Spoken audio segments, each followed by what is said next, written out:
Hello everyone and welcome to our first ever scrap mechanic tutorial. In this video I'm going to be showing you how to build the Star Wars door. It's this thing right here. Obviously it's based on the movies and I think it's in the Death Star and various other places in those movies that they have doors where you walk up to them, and as you walk to the door it rises upwards so you can walk through, and then it falls back down again as you've gone through. And I've managed to recreate something a little bit similar in scrap mechanics. So we walk up to this, you can see there is a sensor there, it detects that we're here, we can walk through, and then the door falls down behind us. Now I think we should walk through and do that again, but this time let's have the third person camera on so we can see it from a bit of a different angle.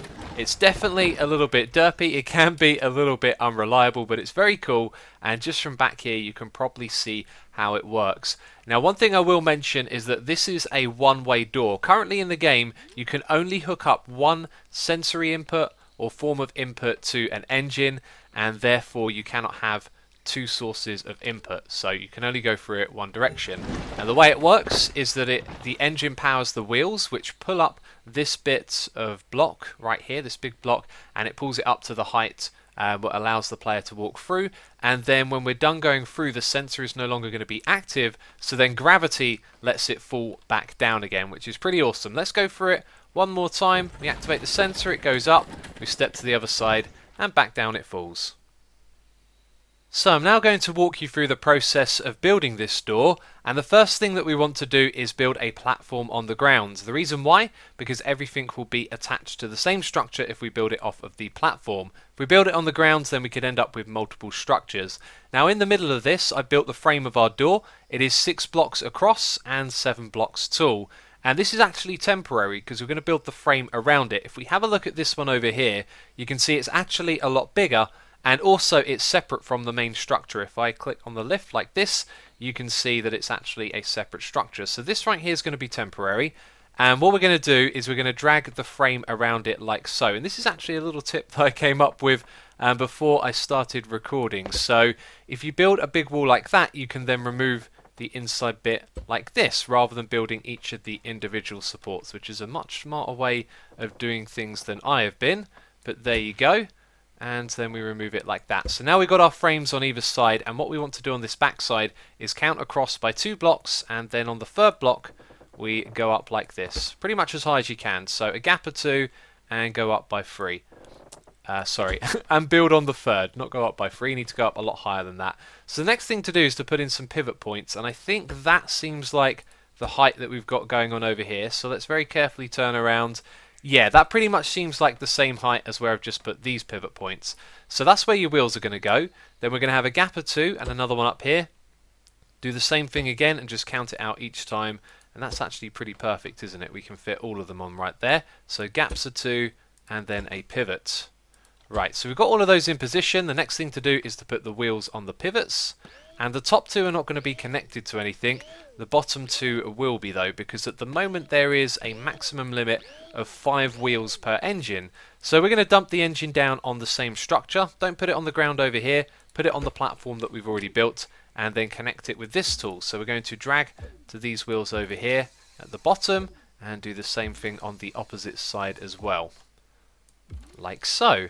So we want these to rotate upwards. They're going the wrong way. You want it to spin round in that direction.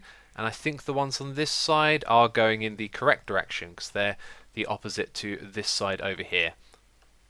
So for this next bit things might get a little bit messy. We need to use the lift. We need to build up in the sky. So just try and do everything from standing on this lift. Then you can use the up and down function to move around and build the blocks that we need to do so. So we need to start off with some pillars coming up here, and they need to go actually 1 block higher. So it's up to here is where we're aiming to go, and we're going to do that on both sides, on top of there as well, and on these sides here. So these pillars are going to hold the door itself in frame. Remember that one down there is temporary, and that means that we want to have like a breaker coming all the way across here. Actually I need to put that 1 block across, so we need to change this thing to that. That's right, it needs to go over the wheel by 1 block. So here's where things can get messy if you decide to jump around and try and place it from different angles. So what we need is not that. Let's try that again. We need it to go all the way across here. So these are going to hold the door in place on either side, and this is going to stop it from going any higher up. As you can see, that's just like we've done it over there. So now what we need to do is rebuild the door that we've already done, but up the top here. So this thing was how many blocks? It was 6 across, that looks like 6, and then 7 up, so we need to select the right tool. There we go, that's 3, 4, 5, 6, 7, and now we want to go another 1 and 2, like that. So 2 extra blocks. We also need to put 2 extra on the sides, like so, and then what we're going to do is remove the beam that we created a second ago going all the way across. So just that bit, that is now its own structure. We will then fill this bit back in. We'll go down on a lift. In fact, we'll just right click it to remove it, and we can remove our temporary door that we have right here.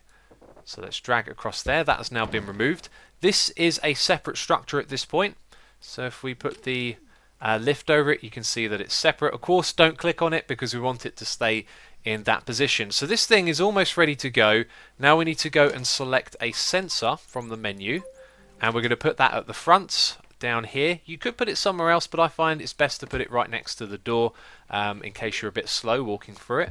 Otherwise it might land on your head. And then this thing, we need to set the speed to not be terribly fast. I'm going to double check in a moment and let you know if this is correct, but I think from memory that's the speed that's optimal. If you go any faster or slower, this thing can be a little bit unreliable. So let's give it a test. We walk through, walk to the other side, and it falls back down perfectly again. Okay, that was really good. So let's just check. There's 3 notches above that one right there. If we run over to the one on this side, do you know what? I think I got it correct. Yes, there we go. So that's the correct setting for the gas engine. So obviously the one on the left looks a little more glamorous as I've decorated around it. If you want to do that with your door, one thing you should keep in mind is that I've built these panels on the side here out by 1 block, and with good reason. If you build right up against the wheels like this, you're going to run into some issues. So make sure you don't do that. And if you've enjoyed this video, then please do leave a like. As always, thank you for the support. And if you want to see some more Scrap Mechanic, I'm probably going to be streaming a lot of this in the next few days. So twitch.tv/xisuma is the place to catch me live. Go over there, hit the follow button, and you might find me when I'm streaming some Scrap Mechanic. And of course, you can subscribe to the channel for more Scrap Mechanic too. Anyway, that's it from me this video. Thanks for watching, and I'll catch you next time. Bye bye.